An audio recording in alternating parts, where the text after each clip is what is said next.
Now, if I could figure out how to change my name back on this thing, we'd be good.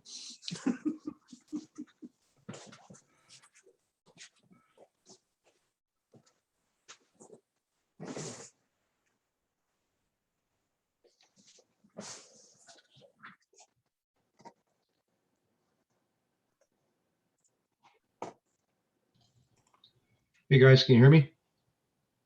Evening. Hello? Yep.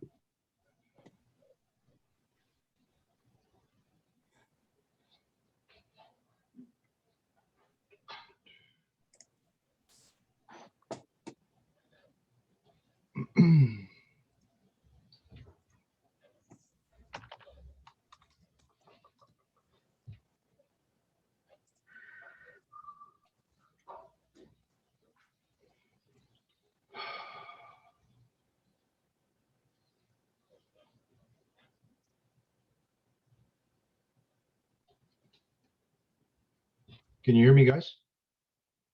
We sure can. Oh, okay.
Good evening. I'd like to thank everybody for jumping on this call with us tonight with CurlManitoba. We have about 24 in the session. I think we were expecting about that. We're expecting about 27 plus a few others. So we'll just wait a minute while we have some stragglers come in, I think.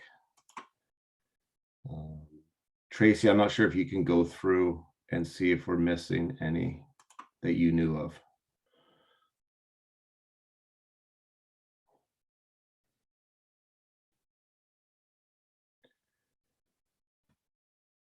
Can you hear me, Craig? Yep. Okay, good. I'm just checking here, so we'll see. I'll be turning this over to the boss pretty soon. It looks like just a little bit. So I know we got the boss on the call. It looks like. I'm not sure if he's going to break into a song for us or where we're going to go with it, but.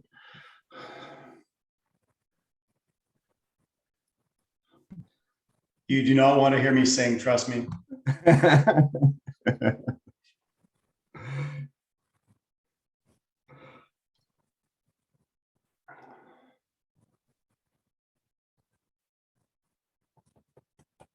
We're close.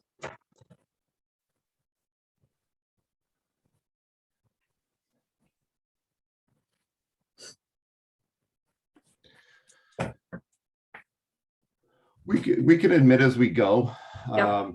And I think if you have every name, and I mean, I know there's a couple I don't know, so that's fine. But I mean, if we can associate a name to a club based on your sign-in, that's awesome. If you want to let us know which club you're representing, that's perfect as well if you didn't pre-sign, but we definitely appreciate everybody jumping on this. So those that don't know who I am Craig Baker, the executive director with CurlManitoba. Most of you probably have more of a connection with Tracy.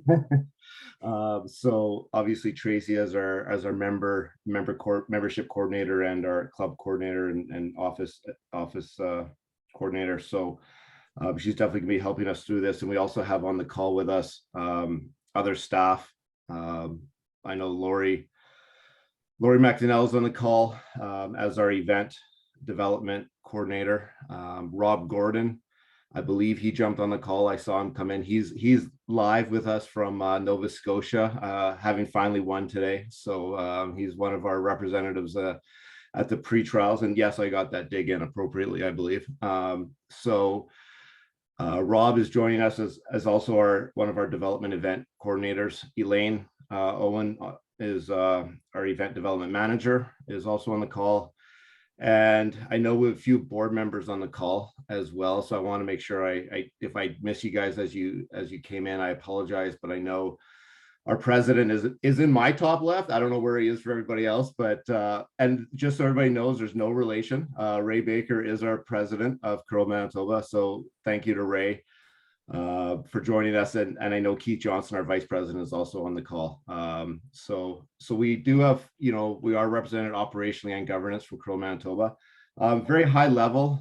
Our hope is to continue to explore ways to communicate with all of our member clubs. CurlManitoba needs you guys. We can't deliver curling without the clubs. And so ways that we can create programs, we can do that, but the more help we get with feet on the ground from you guys is awesome. So I wanted to start off with we do have a presentation plan, so we'll be sharing the screen there.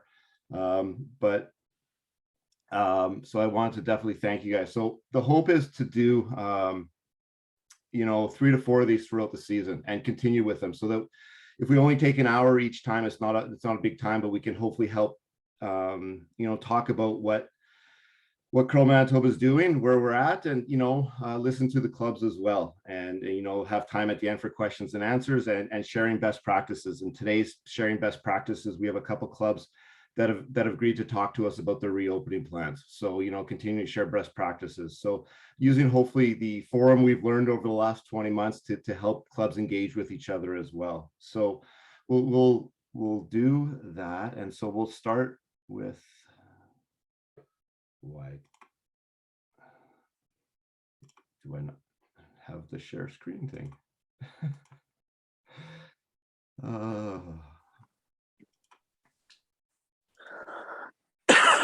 So again, we will share my screen and slowly go through a presentation. So all staff will help with this, and just wanted to give, this was the cover booklet of our AGM booklet this year. I think it was pretty appropriate of where we are right now. We're very lucky to be where we are. I think double vaccination is definitely helping us, vaccination and everything. So, who is CurlManitoba? Our mission is to promote, develop, and grow the sport of curling in Manitoba by providing leadership, quality programs and services, and facilitating world-class events. Values: a vibrant curling culture, providing a positive sport experience for Manitobans, all ages, all backgrounds, and all regions. And our core values: enjoyment, integrity, excellence, and inclusion. These were updated just a couple of years ago. The board of CurlManitoba did review a strategic plan about 3 years ago. What we plan on covering today, I believe this was sent to everybody, and just a few minutes on everything. So we're going to talk a little bit about, obviously we've done the welcome and introductions. We're going to talk about curling promotion, some of the things that have come from Curling Canada that has key club contacts you guys hopefully received, some forms we're trying to do, some of our upcoming provincials, some of our youth programming, where we stand with the Manitoba Games and Hit Draw Tap, some really fun club things, that probably one of the neatest trophy, if you guys ever come down to the Sport for Life Center and can see, go into the Hall of Fame, the O'Grady trophy is on display there, and it's probably one of the neatest trophies in sport. Then we're going to share some club best practices, and then we'll have some questions and answers. And the hope is to keep this to 6 to 7 o'clock, and I've probably rambled too long, so Elaine will get mad at me later. Curling Canada toolkit. So two documents. This was created over the summer. It was launched, not going to lie, it was launched about a month later than Curling Canada planned and when all the member associations wanted. But there was a pretty in-depth toolkit sent to all clubs to help promote the sport within their communities. So there is a very easy to use, whether it's social media or printing posters, whatnot. So there is a starting point. We definitely have someone on staff that can help any club that wants help if you don't have social media.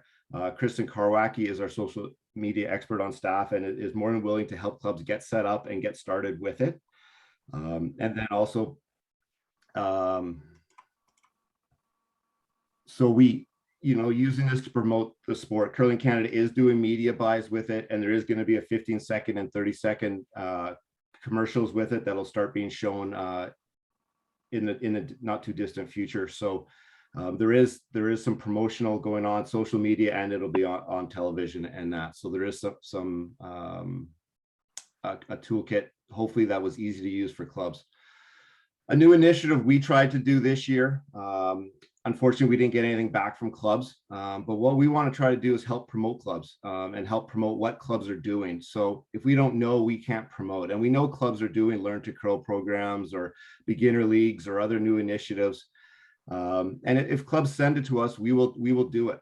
We will help promote it on social media. We'll send it to other clubs, and we'll put it in our e-newsletter. We'll put it on our website. So we hopefully created an easy to use form that clubs can send to us and cross promote. And having said that, it doesn't even need to be this form. If clubs are already doing lots on social media, if you tag CurlManitoba in the various social media,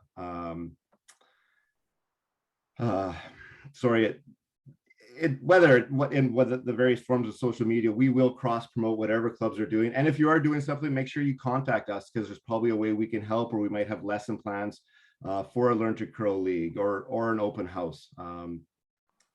A couple of years ago, and we did launch an Open Your Doors program. We will be relaunching it again this year. We know the key for clubs at the start of this season was to curl. We weren't looking for a lot of new, but we want to get sliding up and down the ice after a year off. We're hoping to launch that Open Your Doors program that some clubs took advantage of, I think 2 years ago, and that'll be launched in the new year to try to catch the Olympic fever that always seems to come about with the sport of curling. I'm going to let Lori McDonnell on our staff looks after the curling club championship. So I'm going to let her hopefully jump in and talk a little about. So we're getting lots of questions from clubs on with us hosting our provincials right now and regionals not until March. How do clubs identify people? So I thought Lori could touch on this a little bit. Thanks, Craig. Yeah, we're hosting regionals in February this season, just to give clubs a little bit more time to get back on their feet and figure out who they're going to name as their representatives for regionals. So obviously won't be your club champion unless you use your club champion from a couple years ago. So some other options to name your representatives are to hold a bonspiel for any team that's interested. You can choose a few teams who may be leading leagues at that point in time and have a little playoff for them. Or you can name a team to represent your club. It's up to you guys how you determine who represents you. And you can have 2 teams per gender. There is no reason why there shouldn't be one representative from every club in the province at these regionals. They're a ton of fun, and they are meant for the club curler. So anybody should be able to go in and play. And we welcome a host of teams at the regionals so we can have a great 2022 provincial championship.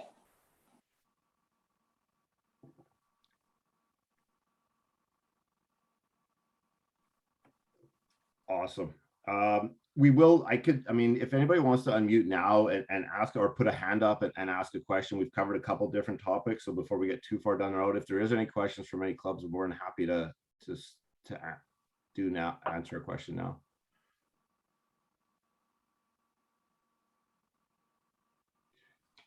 Okay, we'll keep powering through.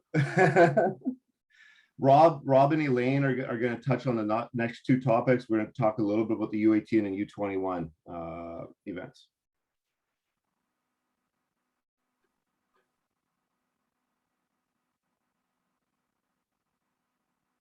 I'll jump in here. So our U18 provincials this year is going to be held at the Deer Lodge Curling Club. As you can see, December 27th to 31st. So the first event leading towards those provincials is coming up quite quickly here. It's the Birth Bonspiel in a couple weeks time. So for anyone that's on the call, any clubs that have junior programs with youth that are U18 that are interested in maybe competing outside of their junior programs, this is a great opportunity for them to enter an event, a Birth Bonspiel or regionals, and try to compete with other teams, maybe earn a berth into the provincials.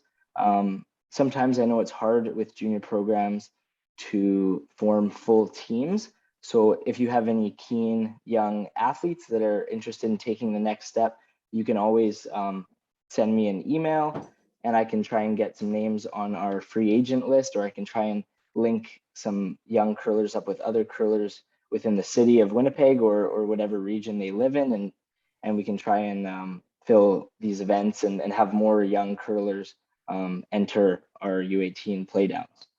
So those are some of the key dates for the U18 moving forward. I know some of them are coming up quite quickly, but in your junior programs, it would be great to start promoting these events. And I think the other thing to highlight, Rob, this is the test event. This year we are launching some new coaching. So if people aren't sure about, they're used to having coaches on the ice with them, there is more coach interactions at U18 now. Correct. Yeah, we're going to be doing on-ice coaching this year. Saskatchewan had piloted the program a couple years ago. So we'll see how it goes at the Birth Bonspiel. It should help the athletes with some strategy and being able to interact with their coaches a little bit more throughout the game, as opposed to sending them out there for 2 hours kind of on their own, and while the coach sits behind the glass and pulls out all their hair. I know Gord McKay was used to that growing up, coaching his daughter's team. And then next, Elaine, I don't know if you want to touch on the U21 a little bit. Sure. So U21 has been moved to February. I'm sure everyone was pretty used to it being over the Christmas holidays, but it's moved to the end of February now. It's a good chance for clubs to encourage their junior curlers to play in the regionals. Junior curling this fall seems to be starting off fairly well with the Manitoba Junior Curling Tour. They've had, I think they've had 5 events now, I think.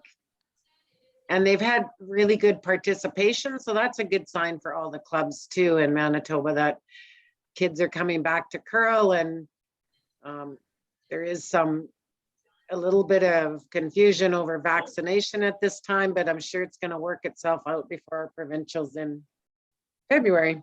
And they're in Brandon. And we will be doing some live streaming, correct, Craig? Yes, the juniors will have one game per draw live stream this year.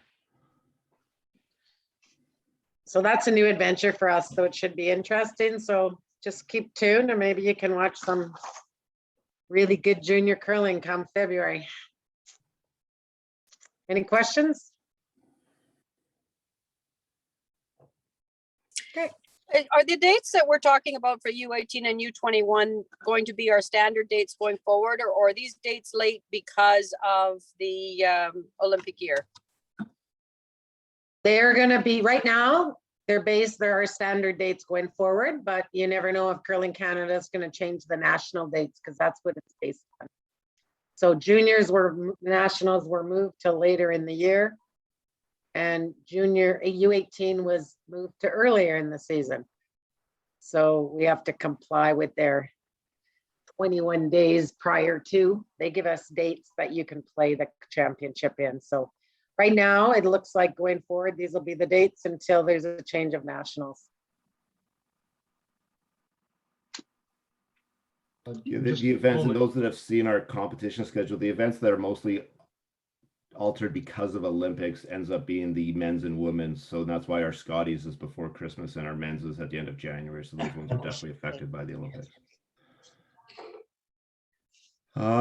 Rob's gonna have a big piece here, and you know, obviously, if we want to continue where we're the great sport here is we have some neat new initiatives. Some of them are coming from Curling Canada, and some of them are our initiatives. And so, as the guy leading most of these development things, Rob's going to talk about these, and hopefully, you know, one of the things I can't stress enough is, you know, the importance that we need clubs to help promote these two-year junior programs and two-year membership to have people do it to help grow the sport. So, you know, these are some things that we are doing, and hopefully some of these things you can even bring to your club. So I'll let Rob take over.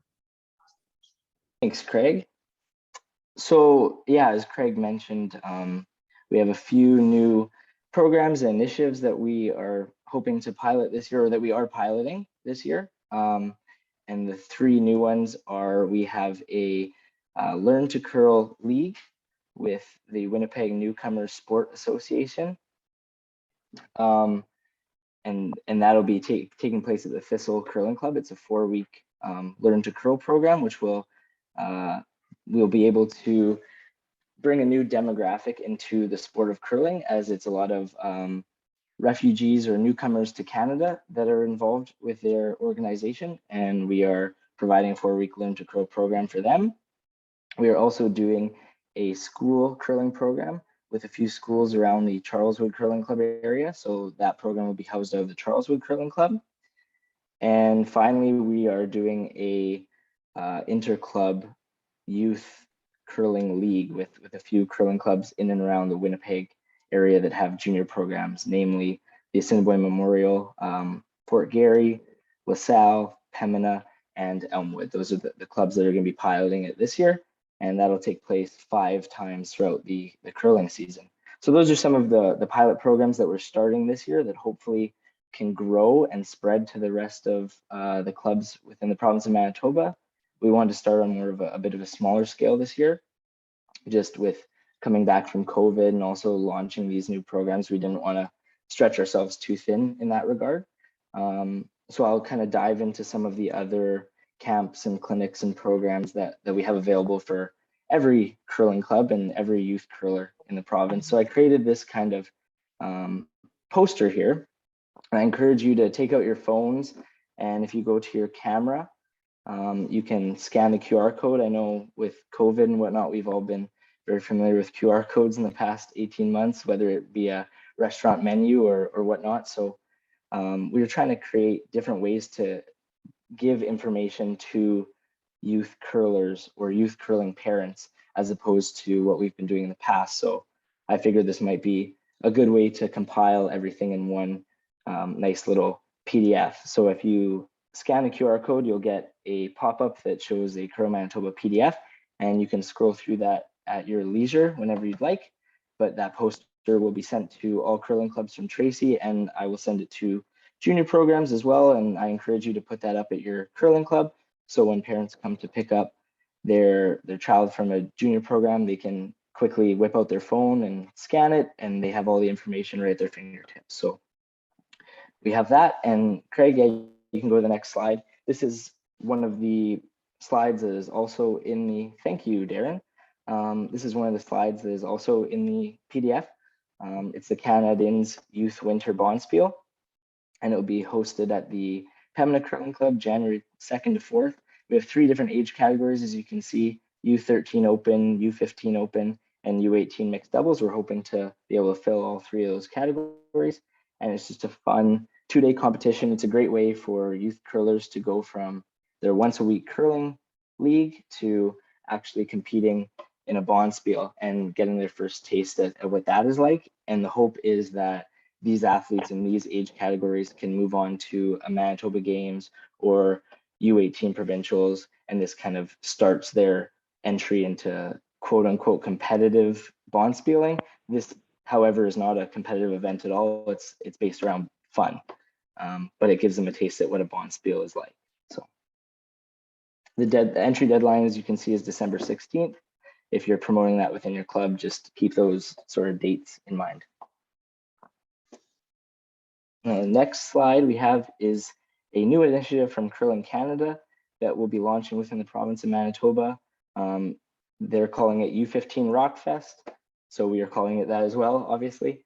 And the idea is to have a app where athletes can throw various shots and input their score, and then it will be all compiled in the national database. So Curling Canada can have an idea of how athletes are doing at a younger age, and also it's a fun little competition for these U15 athletes. And actually there will be a Prairie Regional taking place in Moose Jaw, Saskatchewan, March 25th to 27th, and as a user pay sort of sign up event. And you'll need to have the app, which is still it hasn't been put to market yet, so we're hoping to get the app from Curling Canada, and then we'll be able to promote it more regionally within our province and get as many U15 athletes as we can to participate in the Prairie Regional, because I think it'll be a really fun event and a good taste for these athletes to travel and curl and meet other U15 athletes from another province and have a really fun time out in Moose Jaw. So that's another thing that we have more information on our website if you wanted to look into that as well. And if you want to promote that to your junior curlers, you can even look at the different shots that are part of the U15 singles app. And maybe if you want to implement that in your junior program one week, go through the various shots and tally your own points, that would be a great practicing tool for your athletes as well. So unfortunately, the Manitoba Games this year has been canceled due to COVID. The organizing committee and the staff at Sport Manitoba worked really hard to try and run the games, but just logistically, it wasn't able to work. So in lieu of having Manitoba Games, we don't want to quote unquote lose those athletes, or we want to provide something for the U15 and U17 age athletes since they're missing out this year. So we are hoping to be able to host different camps in every sporting region throughout the province. So if your club would be interested in hosting one of these events, you can contact me by email, and we can try and set up a one-day event on a weekend where we will run a camp at your curling club.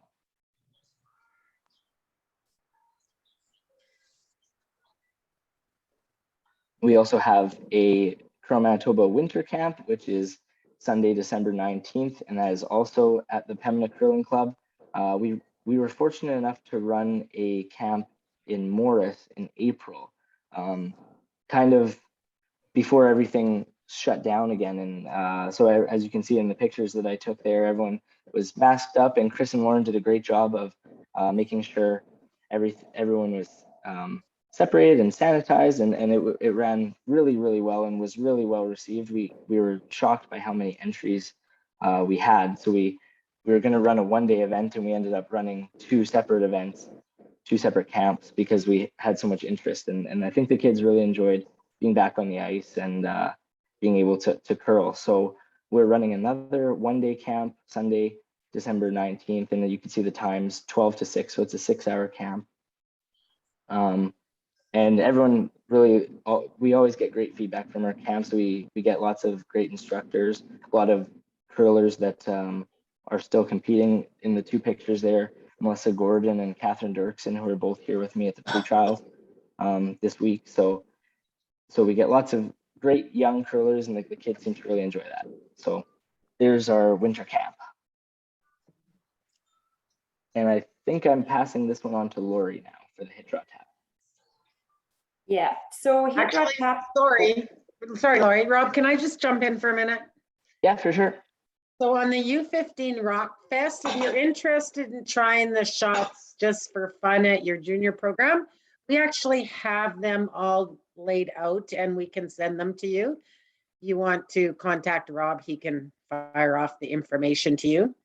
That's the one thing I just wanted to touch on. And the other thing is For the Manitoba Games regional camps, if it works better in an evening for 2 or 3 hours, we're pretty flexible on how we run those camps. So you can get a hold of Rob and kind of say what works best in your area. Hopefully we can work with you. So it wouldn't have to be a whole day on a weekend if that does not work at your club. Okay, thanks.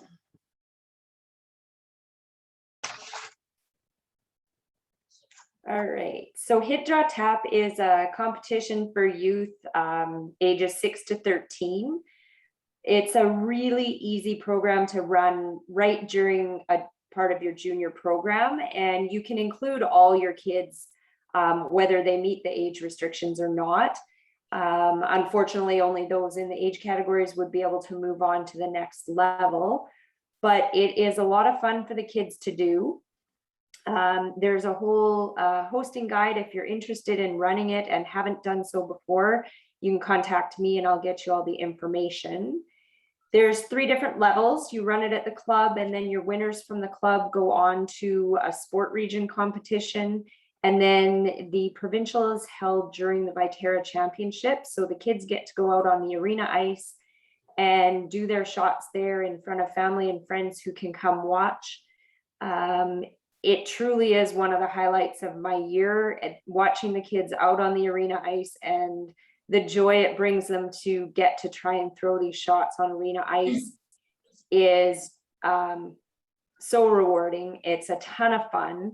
So I encourage everyone here who has a junior program, if you haven't already done this competition, please make it part of it because it's a lot of fun for the kids.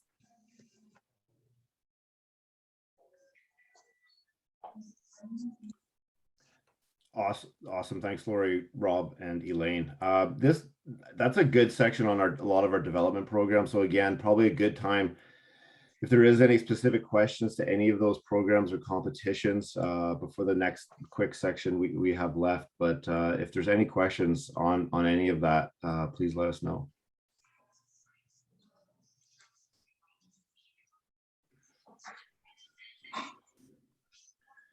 Okay, Tracy's going to talk a little bit about the O'Grady. Yeah, thanks, Craig. So I am speaking on behalf of the O'Grady trustees. Basically, what they wanted me to do was to try to encourage clubs to send a team to the O'Grady Challenge. I have all of the information on the O'Grady. It's been running now for 110 years. Just so you have some background, it's a fun thing, and the cup, like Craig said, is in the Manitoba Sport Manitoba Hall of Fame, or the Sports Hall of Fame there. It's on display and it's an amazing trophy, and this challenge has been going on for a lot of years, like I said. So Ron Margulies is the trustee who kind of runs all of that, and there are rules to the competition, and I can send anybody who's interested, by all means, send me an email if you're interested. I've got an application form that you can fill out and send back to me, and then I get it off to the trustees so that you can set aside, basically your club sets aside, they send in a team to play, and you host it at your club, or you go play at another club, one game.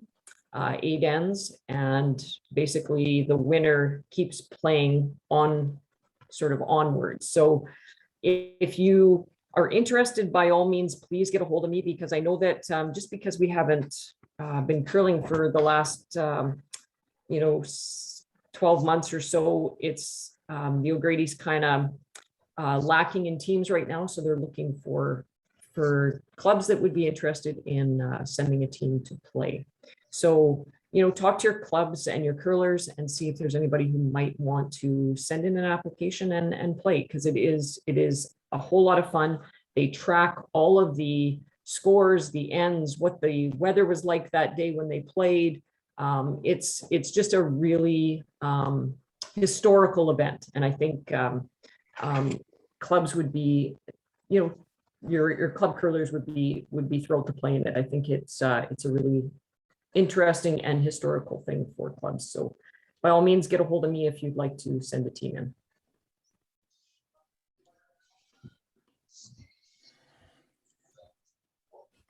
Next, thanks, Tracy. Next, we'll talk to, I believe the three clubs are Morris, Portage de Prairie, and Pembina that agreed to kind of talk a little bit about how they're operating. And not that I mean, I think, you know, over the last 12 months or whatnot, CurlManitoba has sent out numerous updates. And then the last couple months, you know, the restrictions are pretty limited at this point for the sport of curling, for sport in general. I mean, at your facilities, everything can be open. There is no spectator capacities. There is no restaurant capacities. Everybody in the restaurant needs to be double vaxxed. Everybody spectating needs to be double vaxxed and masked if it's not part of the restaurant or lounge. There is the youth exemption for sport. Ages 12 to 17 do not need to be vaccinated to participate in sport for now. And you know, the return to play, the game on the ice can exist. You know, we're back to sweeping, to, you know, no restrictions on ice. So, you know, we're fortunate at this point. So, but I know there's lots of clubs that are doing some different things. So I thought it was a good opportunity to talk to some clubs on how they opened in if people have questions on that. So I know I have a quick handout to put up from Morris. So I'm going to try to put that up if I did it right. And of course it's not open.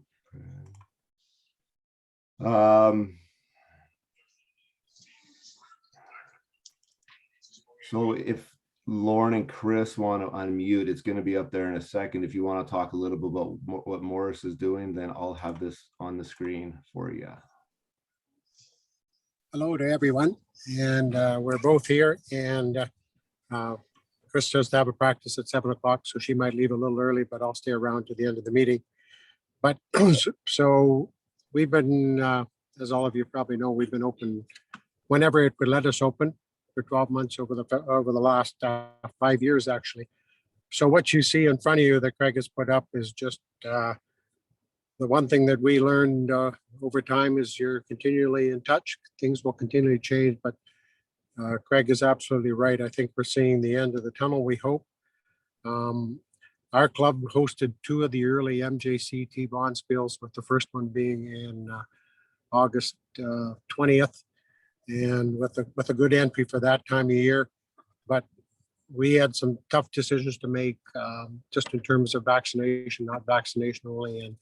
And at that point, we moved to a vaccinated only club because many of our teams that were entered fully vaccinated were going to drop out. So that has continued on through. We're a vaccinated only club. The protocols, and we still do the waiver forms. Whether we need to or not. We're also still doing contract tracing. And of course, we're checking the QR cards as they come through the door. And we're still doing a lot of sanitation. It's just something we have done right from day one. So we're probably on overkill right now. But because we were 12-month and we just didn't want our club to be the first one to have a wreck. So we went above and beyond on just about everything we did.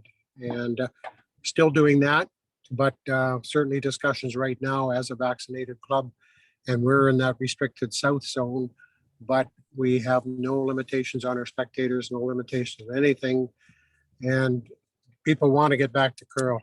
We're doing our DeKalb program as we speak, where we have 40 teams booked and forward, so I've got a waiting list, so we're just hoping everything goes in the right direction, but you can, and the most exciting thing we have, for those of you who've been there, is we now have a brand new paved parking lot as of last weekend. So now you don't have to come in the back door and you don't have to walk through any more mud or gravel. So I'm going to stop there, and people could ask questions maybe after all 3. Awesome. Thanks so much, Lauren, for taking the time to share, and for, you know, probably the guy I talked to the most for the last 12 months. But fantastic. Ray from Portage.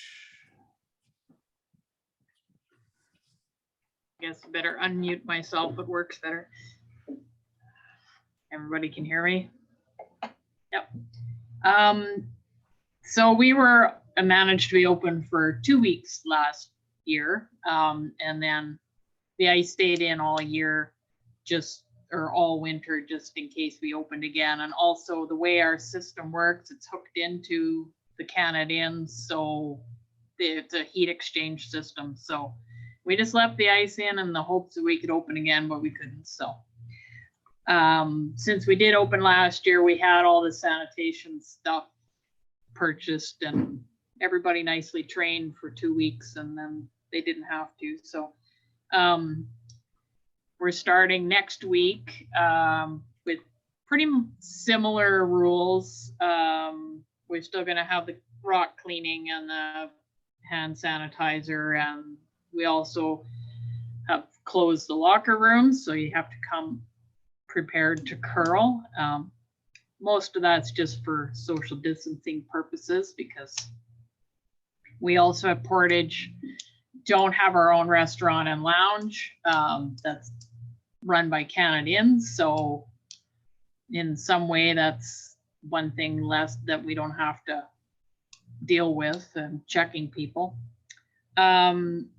So yeah, we've kind of planned on our usual evening leagues and the afternoon leagues, and hoping to get a sign up probably in a week and a half for our Little Rockers. We run a Little Rockers program for 5 weeks before Christmas and 5 weeks after Christmas. So that's kind of the kindergarten to grade 5.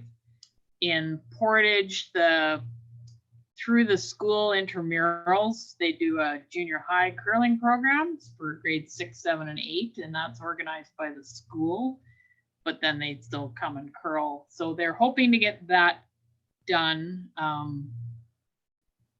and get them started in the next few weeks also.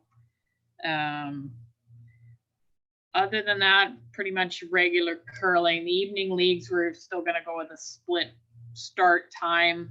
Most of that's just try to keep the numbers down in our foyer until people get out onto the curling ice, and then whenever they're done, they're done. So yeah, we do have some youth curlers that curl in the evening adult leagues, and so as a club, we are requiring any youth curlers to be fully vaccinated, even though provincially they don't have to, but we felt since everybody else in the adult leagues has to, that if they wanted to curl in the adult evening leagues, that they also would have to be fully vaccinated. That's about it, I think. Perfect. No, I appreciate you sharing what you're doing in Portage. That's awesome, and lots of great things. And I love the connection to the schools. So that's great. Gord, is it you from Pembina? Hello all, I hope you can hear me. First off, before I start this, I need to say thank you so much to CurlManitoba for all that you've done over the last 18 months with respect to COVID. It's just absolutely astounding what you've done for us, and can't thank you enough. You probably don't get that feedback often, but you got to hear it, so thank you. Regarding the COVID stuff that we've done at Pembina, with the pandemic coming upon us here, we've chosen to pursue the waivers and declarations on an ongoing basis, regardless of COVID. I think our insurance agent likes that. We've had obviously a little bit of pushback from our elder statesmen, but I think everybody understands, you know, the life that we live in now with respect to the legalities. And so this is our second year of implementing the waiver on our people, and the second year was ran pretty smoothly in that respect. I'll touch on a few things. You know, the vaccination at the door, the leagues.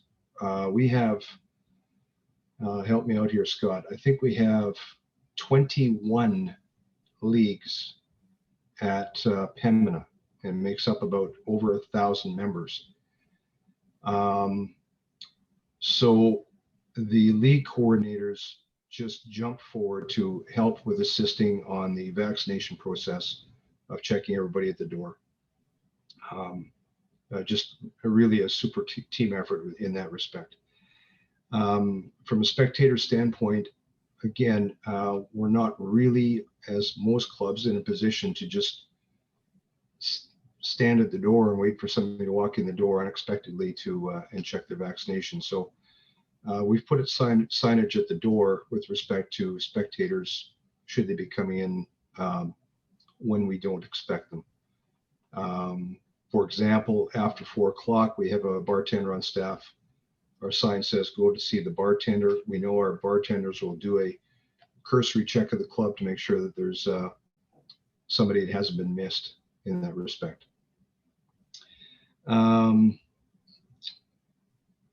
Masks, not much to be said there, as the fact that everybody's wearing them. Have no problem wearing them. I think with everybody that is there, the smiles on everybody's faces, if you could see through the masks, is unbelievable. They're just so happy to get back to curling, and the rules put in place to make sure it happens, they have no problems with. So it's been a wonderful thing that way.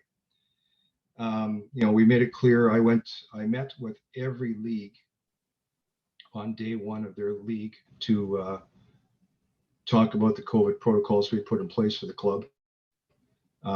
They were very happy to hear that, and we've posted it within the club so that it can be referenced at any time. The one big thing we said that, cold and flu season versus COVID, what do you think it might be? Stay at home. So that's one thing we try to make clear with everybody. We did post, let's hope this doesn't happen, but we did post our season cancellation policy. I think everybody was kind of going, "Oh my goodness, what do we do last year with respect to that part of it?" But being through it a second time, we have posted that, and it is within our COVID protocols in the event things go sideways for us. But I think we're in pretty good shape going forward. Like I'd heard before, we had all the COVID hygiene items in play for last year. We're going to continue through the year this year with the supplies. If we run out of something, we're to continue to purchase those supplies for this entire season.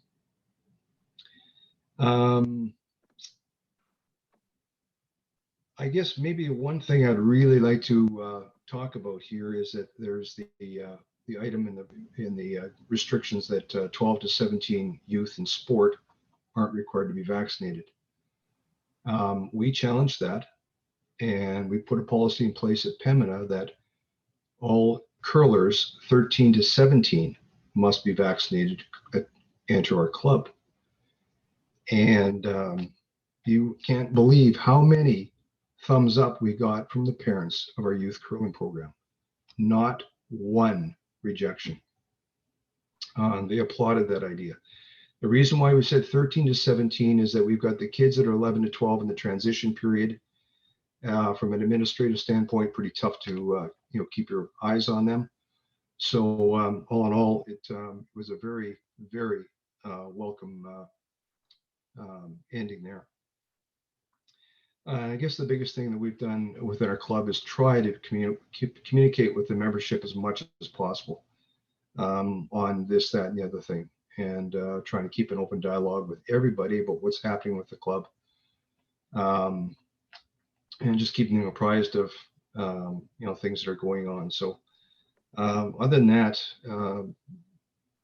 all I can say is that the members are certainly happy to be back.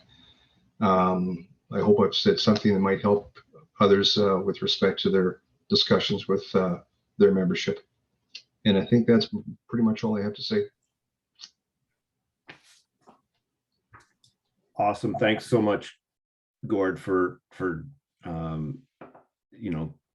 talking in front of us and telling us what this is, and just meeting with 21 different leagues, the time, and you thank you for obviously for thanking CurlManitoba, but I have a note on my first page here and I didn't even do it, and I apologize for that. probably CurlManitoba needs to thank you guys more than we need to be thanked. The amount of time and energy the volunteers put into getting clubs open is phenomenal. And obviously I'll take the 4 staff off of this, or 5 staff off of the call. We're sitting at 23 people that volunteer a lot of time for this. So thank you guys for, doing what you guys do at your clubs and getting the clubs up and going and making them run. And hopefully some of the stuff that we send out and some of the stuff we talked about today will help your clubs and hopefully, help promote, the sport of curling within your clubs and, get them, get some of those junior kids bond spieling a little bit. And, we're going to do some things. I saw, I think Pemina has a try curling thing that's full this coming weekend. I think I saw they're doing open doors or whatever you guys called it this weekend. So again, one of my last things to say is the exact same thing I said at the start is let us know what you guys are doing and we'll help promote it as best we can and we'll support it the best we can as well. And if any clubs have an idea they want to try, pilot something, as Rob highlighted, 3 programs we're piloting, but if there's something that you guys want to pilot within your communities, CurlManitoba would likely want to be a partner in it in some form or another, whether it's from a human resource, financial, or a supplying lesson plans and brooms and sliders and even getting floor curling in a gym. But let us know and we're here to help. I'm going to open it up for more questions. I know there's one in the chat, and I think it was related to the one-day regional camps. I think that was related to the Manitoba Games. I'm going to guess that that's related to the Manitoba Games camps. I'm not sure if Rob or Elaine want to jump on that one, but I can tell you from my perspective as the guy that looks after the budget, we don't know yet. We are meeting in the short term with Sport Manitoba because it relates to how are we redoing a program that is changing because of the cancellation of the Manitoba Games. I can tell you from a little bit of a perspective, there will be a small cost because free doesn't always mean valued. Sometimes when people have a skin in the game, they're going to get a little bit more out of it, whether that's right or wrong, but there will be some sort of cost and some sort of skin in the game if that's an okay phrase. I'm not sure if that was the question, that if I answered it correctly, or if Rob or Elaine want to expand on that.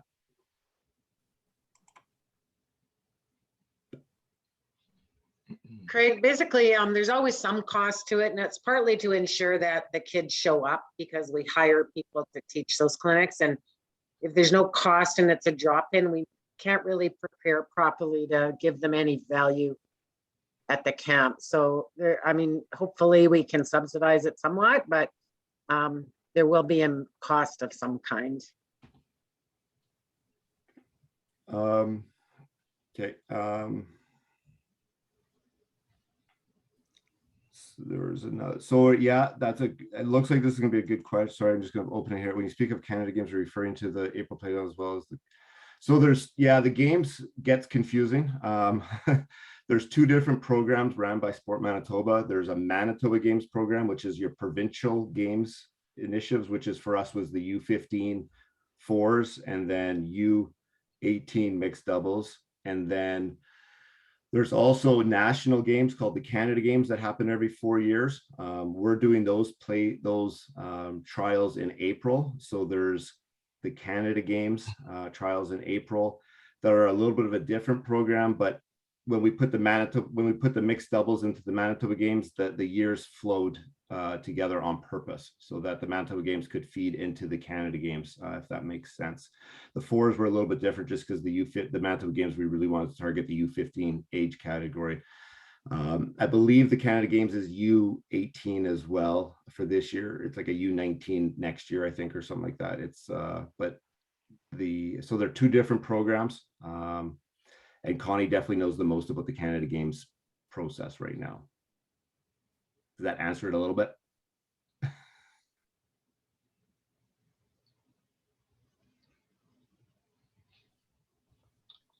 If I might jump in for a second, Craig? Yep. I just want to go back to Learn to Curl for a moment. You saw that we're hosting Learn to Curl this Saturday. Threw that in there, and as of last Thursday, we had 13 people. We got to the club on Monday, we had 65, We have walk-up traffic about 15% on average, so we're probably gonna have about 80 people on the ice. So it's kind of like, oh my God. So the rest of the story here is CTV saw that. They called us up, and just grab your pen and papers because I'm a movie star now. It'll be featured on CTV Morning Live Monday morning at 7:52 a.m. A 4-minute segment on Learn to Curl.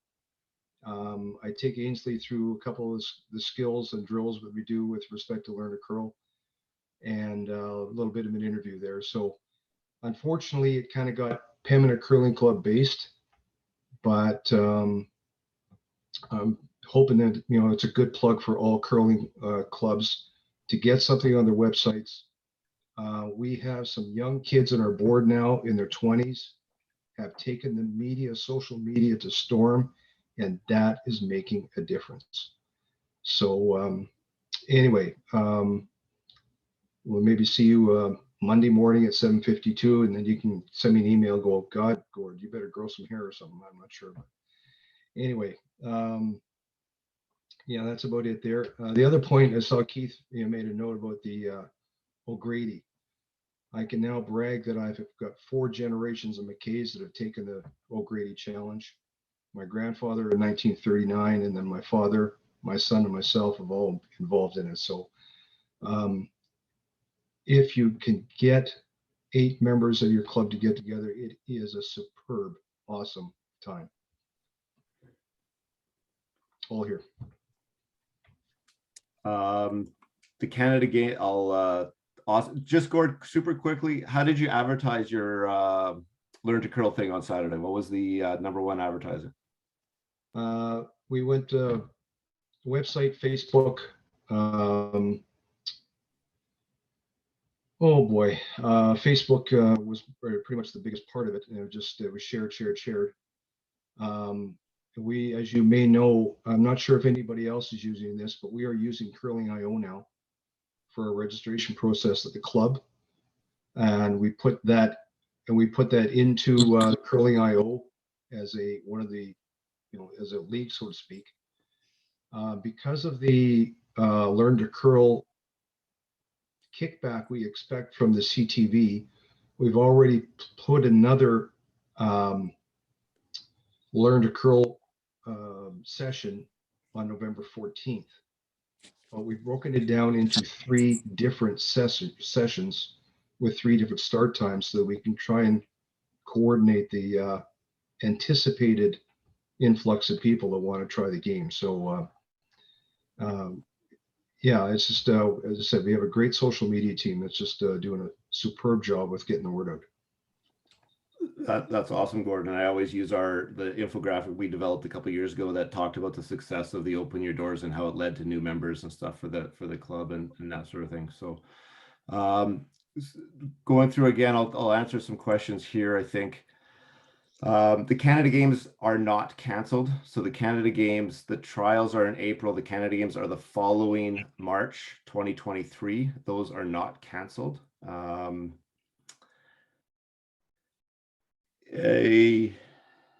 CurlManitoba is happy to provide instructors if we can find them available. So I think that's going to answer the next few questions. So Portage de Prairie, absolutely let us know when you need instructors. We will help. For those that are running these sort of programs, you could quote me on this one. There will be no charge for the instructors for new initiative programs this year. Please go through Tracy. We will cover the cost of the instructors for a new initiative program. Same thing from Scott there. Absolutely. Saturday. Unfortunately, there's a 40-team curling club provincials going on in Brandon that a couple of us are at. But I'm going to leave that with Tracy a little bit. And she tomorrow can see if we can find an instructor too to help out on Saturday. So absolutely, we'll definitely look to help you guys out. So definitely, we're there. I think the rest is just people telling us that they left. Like I said, we're hoping to do a few of these. We have some, whether it's some are, bring in a refrigeration guy, bring in Greg, or ice tech guy, bring in some different people, do a little 15-20 minute spiel, and then have some more open format. Anytime a club wants to do something, wants to share a best practice or ask us questions, definitely do that. We are here to support. We're here to do that. Happy to help is my biggest takeaway. Hopefully, is there any more questions even about the return to play? Happy to answer, and I'll pass everything over to Ray. But no. Elaine, you have your hand up. Yeah, I do. And I did want it up. So when it comes to clinics and camps or clinics at your club, I think it was Portage that asked that. Probably the sooner you can give us the dates, the more likely we can find some instructors. Whether it's our regular instructors or some instructors that help us out at our regular camps. We always try and do the best we can for that. And I want to just clarify, there seems to be a lot of confusion between the Manitoba Games and the Canada Games. They're two standalone events. Manitoba Games does not lead into the Canada Games. And it just happens that this year there's a little bit of confusion because of last year's cancellation, that there's that carryover. So Canada Games, for sure, like Craig said, are still a go.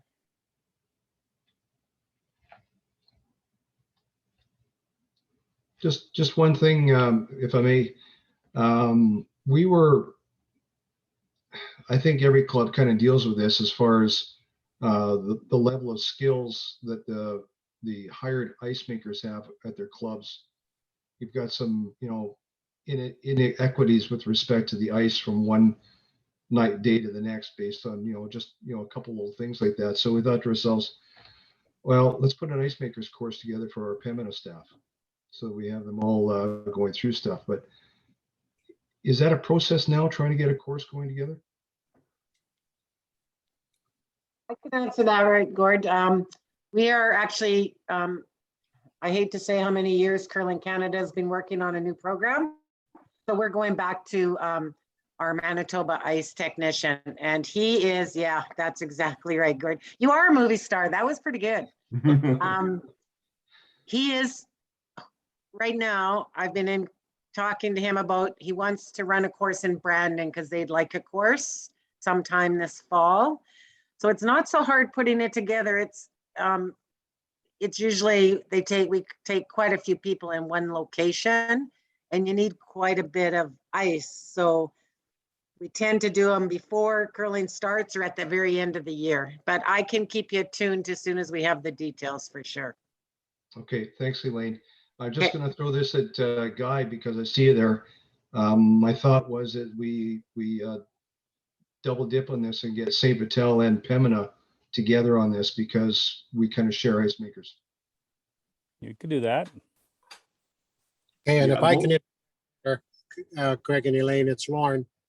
We had that exact conversation in Morris this summer with Churchy and with Greg about doing an ice makers course at the end of season, when that April session, kind of when everybody's winding down, or because there's a lot of people, like Gord said, that just want to learn to make better ice. And so it might be a perfect timing in the spring at the end of the season, but before they get into the busy summer. And I just also want to say the great news from Gord on that 13 to 17 group being vaccinated. That's exactly where our club is as well. And a super thanks to Craig, because we did talk about weekly all summer because we were breaking ground every week, and I got as much opinions as I could. So thanks on that. Yeah, Ice Tech heard loud and clear. We will be you'll be seeing some stuff from us coming out. And so we will be doing stuff, whether or not we do a couple programs throughout the winter or PD sessions or what you want to do. But again, Gord and Guy, if you guys want to create something and we can get Greg there to help out, definitely is something we want to be involved with. So one of the things Greg and I talked about just last week was, teaching people within their own clubs. That's the best place to teach them. So you will see some stuff coming from us. So yeah, so heard loud and clear, and you're not unique across the country. I'll tell you that. This has been a common discussion nationally, and we thought a new course was coming, which is why a lot of us didn't put any on, and we found out it's really not. So now we're just going to go back and we'll teach it ourselves. We have Greg, we're good. Is there any other questions? I know we've lost a few people, but happy to, well, we have this. We will send out probably a short survey within the next week or so to do that, and to hear of interesting topics that people want going forward on something like this.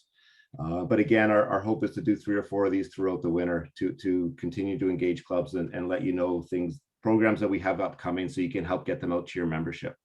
Ray, is there anything from your side? No, not really. I think you did a great job, Craig. I guess the question of the people that are left in the group is, I myself thought this was pretty neat and very well done.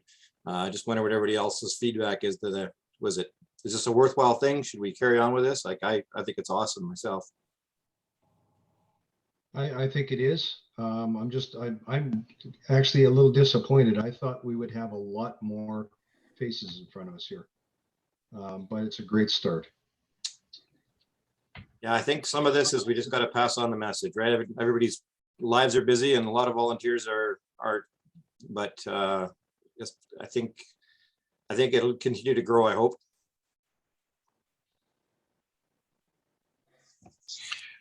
How many clubs participated in this call? I believe we were at, what was it, Craig, 23, 22? I believe so.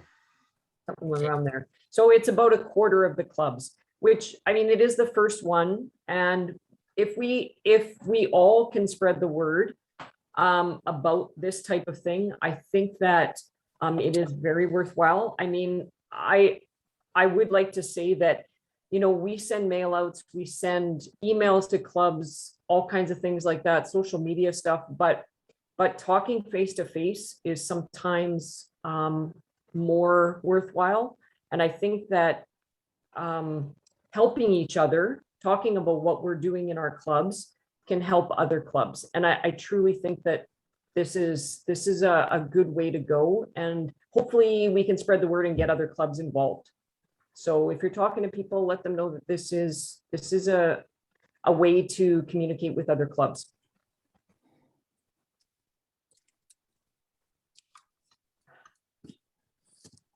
Awesome. We weren't bad on the time. I said 6 to 7, and we're at 7:05. So I think everybody can get on. Hopefully no one had a 7:10 draw that they're late for, but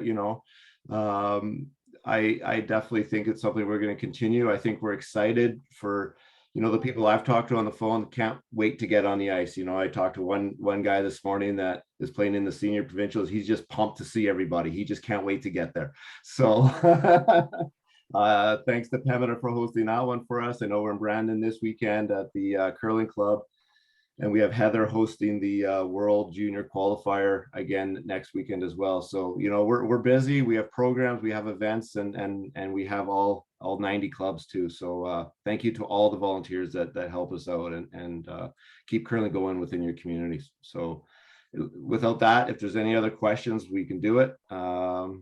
We can answer questions, but plug in for the mixed doubles not technically Olympic trials in Portage at Stride Place. So we're pretty excited about that. So that starts on December 28th. I believe tickets are available online through Curling Canada now. So yes, thank you, Ray, for doing that. The mixed doubles trials in Portage la Prairie, absolutely. And those that don't know, Greg Iwaska will be installing ice on Christmas Day in Portage. So I mean, that's he started planning the week before. He was out painting our ice a couple days ago. So yeah, it'll be busy. And I think Curling Canada kind of felt bad for us with the Fort Prairie Gold being shut down halfway through with COVID. So, but anyways, we're happy it's back here. So awesome. We'll definitely see you in Portage then. Anything else from anybody? And we'll hopefully do another one before Christmas. Thanks, guys.